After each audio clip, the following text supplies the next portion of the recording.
Setelah sampai di rumah, Alma, Yusuf, Tiara, dan Nova membersihkan diri, kemudian langsung menuju ke kamar mereka masing-masing untuk beristirahat. Hari ini mungkin termasuk hari yang melelahkan bagi Alma dan Yusuf, karena mereka menghabiskan cukup banyak waktu di perjalanan. "Mas," ucap Alma ketika mereka bersiap untuk tidur. Kenapa, Dek?" jawab Yusuf yang baru saja keluar dari kamar mandi. "Sini tidur," ucap Alma menggoda. "Emang Adek nggak capek?" tanya Yusuf dengan senyumannya. "Loh, emang Adek salah ngajakin tidur?" tanya Alma heran. "Ajakan tidur dari Adek itu seperti ajakan yang lain buat Mas," ucap Yusuf menghampiri istrinya. Mas apaan sih? Capek ah, besok lagi," ucap Alma bersembunyi di balik selimut. Iya, Mas juga capek," ucap Yusuf berbaring di samping istrinya. "Mas," tanya Alma yang keluar dari selimut dan memeluk. "Iya, kenapa?" tanya Yusuf membalas pelukan istrinya. "Jadinya gimana? Mas mau ketemu sama Rangga?" tanya Alma. "Menurut Adek gimana?"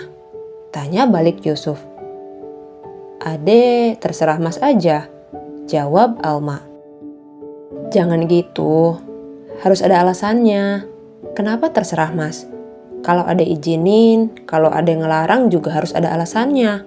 Karena Mas gak mau ada salah paham," ucap Yusuf mengelus rambut Alma. "Sebenarnya Adek ragu buat izinin Mas ke sana.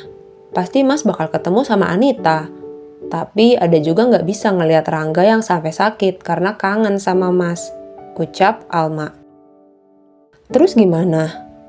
Adek mau ikut sama Mas ke rumah sakit?" tanya Yusuf memberi saran. "Kapan?" tanya Alma bersemangat. "Besok. Soalnya kan lusa kita udah mulai kerja," ucap Yusuf. "Tapi nggak lama kan?" tanya Alma. "Enggak sayang, cuma lihat keadaan Rangga aja dan ngasih pengertian kalau Mas dan Anita udah nggak bisa bareng lagi. Rangga pasti ngerti," ucap Yusuf. "Bener ya Mas? Ya udah deh, Adek ikut besok. Tiara mau diajak sekalian?" tanya Alma. "Kalau itu terserah Adek aja," ucap Yusuf. "Ya udah, nanti Adek tanya Tiara dulu ya. Besok kita mau berangkat jam berapa?" tanya Alma yang masih bersemangat. "Jam 9-an kali ya, supaya nggak terlalu siang," jawab Yusuf. "Iya, boleh," ucap Alma. Keesokan harinya, Alma dan Yusuf bersiap-siap untuk menjenguk Rangga di rumah sakit. Mereka pergi tanpa membawa Tiara, karena Tiara lebih memilih untuk berjalan-jalan di sekitar rumah bersama dengan Nova. Mungkin karena Tiara sudah menghabiskan liburannya di rumah kakek neneknya, jadi ia merasa rindu dengan suasana tempat tinggalnya. "Mas gugup?"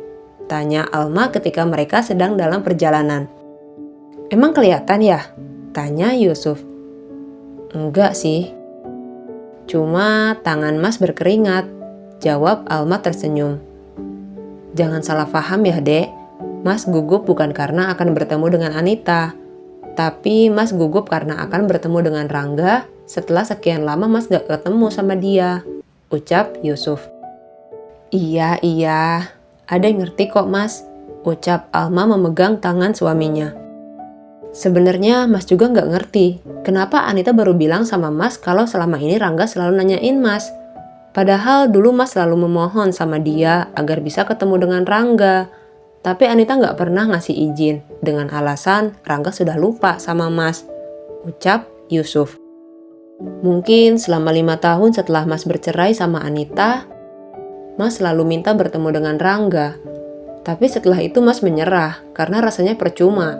Anita nggak akan pernah mengizinkan Mas untuk ketemu lagi sama Rangga," lanjut Yusuf. "Mas masih simpen nomor Anita?" tanya Alma. "Enggak. Makanya Mas sedikit terkejut waktu nerima telepon dari nomor yang gak Mas kenal. Dan ternyata itu dia. Padahal dulu dia yang blokir nomor Mas karena dia risih. Karena Mas selalu minta ketemu sama Rangga," ucap Yusuf. Dia belum menikah lagi, Mas? Tanya Alma penasaran.